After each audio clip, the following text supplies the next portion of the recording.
흑해함대에서 중요한 배가 격침됐다 해가지고 많은 사람들이 질문하고 그러던데, 배가 군함의 법적 지위라는 거 아시죠?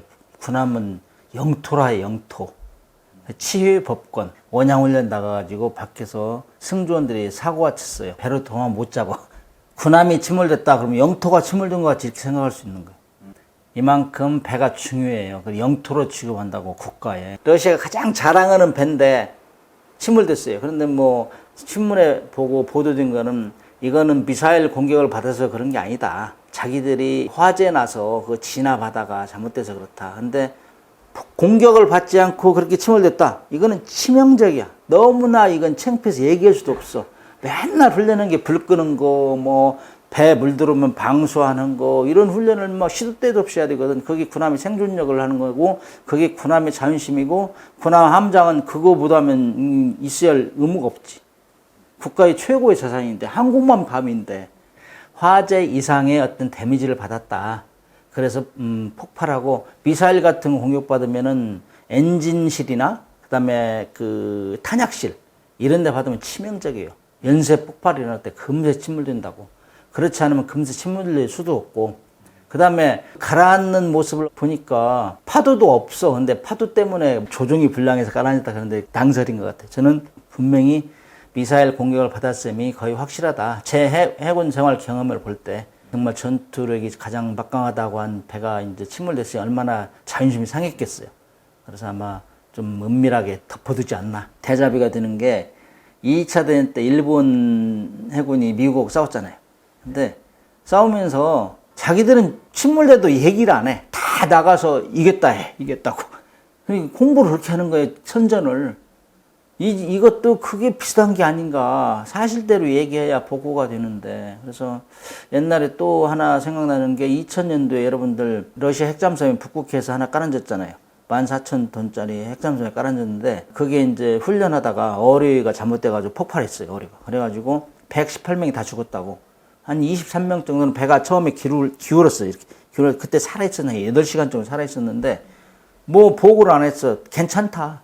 이건 뭐 훈련하다 실수했다. 뭐 이렇게 숨기다가, 결국에는 구조도 안 하고, 자존심 때문에 외부에 요청도 안 해서 구조 같이 합시다. 원래 잠수함이 조난당하면 같이 합시다 하거든. 안 했어. 그럼 다 죽었어요. 그래서 나온 영화가 비운의 잠수함 크루스크 영화. Sir, temperature spike. 142 rising. Great.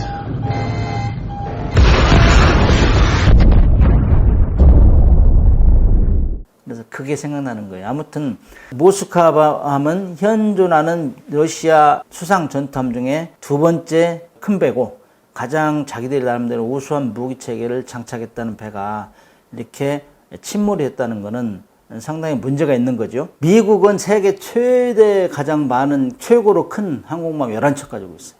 근데 러시아는 한 척. 가난하지, 가난해. 그만큼 러시아하고 한때는 미국하고 막 쌍두마차 했잖아요. 엄청 막 냉전 시대에 싸우고 그랬는데 1990년도 소련이 붕괴됐죠. 그게 막 너무 경제적으로 힘든 거야. 그러니까 배 뿐만이 아니라 막 탱크 이런 것도 많이 감축했어요. 핵무기도 감축하고. 근데 지금 남아있는 거 러시아는 항공모함 한 척. 항공모함 다음으로 큰 배가 이건 모스크바함, 순양함. 근데 이 배는 자존심이에요. 이 배가 똑같은 게 세 척이 있어요.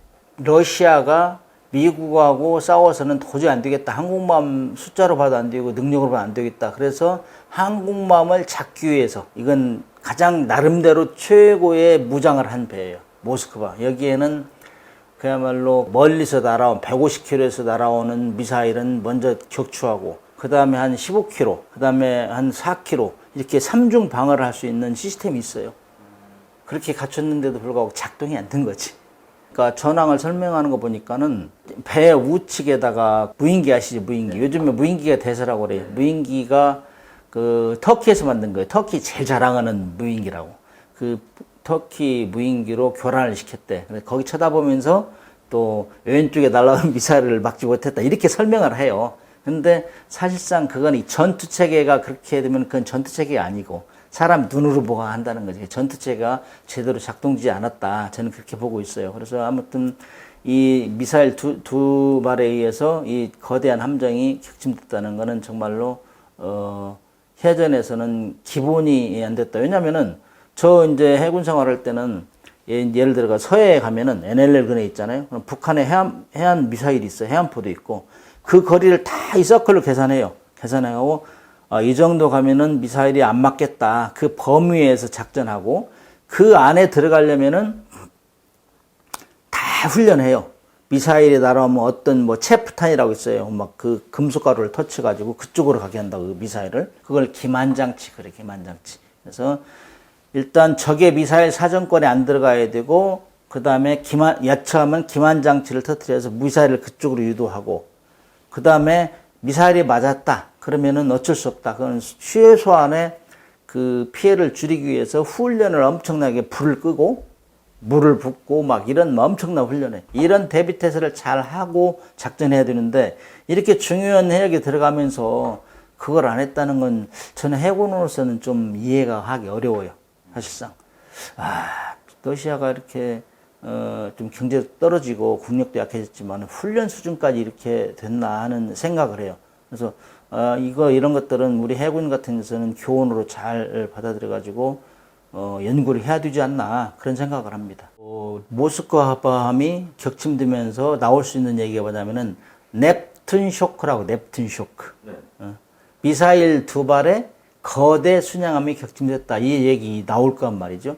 넵튠 쇼크. 그래서 이 미사일이 그렇게 훌륭한 미사일도 아니에요. 사실 성능이 280km 사정거리고 탄두 중량이 한 150kg 밖에 안 돼요. 그럼 큰 것도 아니에요. 그런데 이 거대 이 순양함이 격침됐다는 건 그냥 심각한 거죠. 그래서 아마 넵튠 쇼크 충격이 있을 거예요. 그래서 이 미사일은 아마 떠가지고 이제 많이 팔릴 가능성이 많아요. 탑세일러가 될 가능성이 있어요.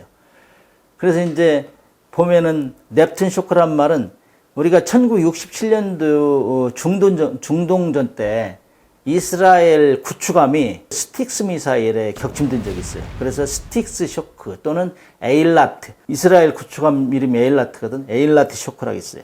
그 다음에 있던 것이 이제 액주세 쇼크 그래요. 1982년도에 포클랜드 대전 때 아르헨티나 항공기가 수입포 애탕 따르는 항공기가 프랑스제 액수세 미사일로 영국의 구축함 격침시켰어요.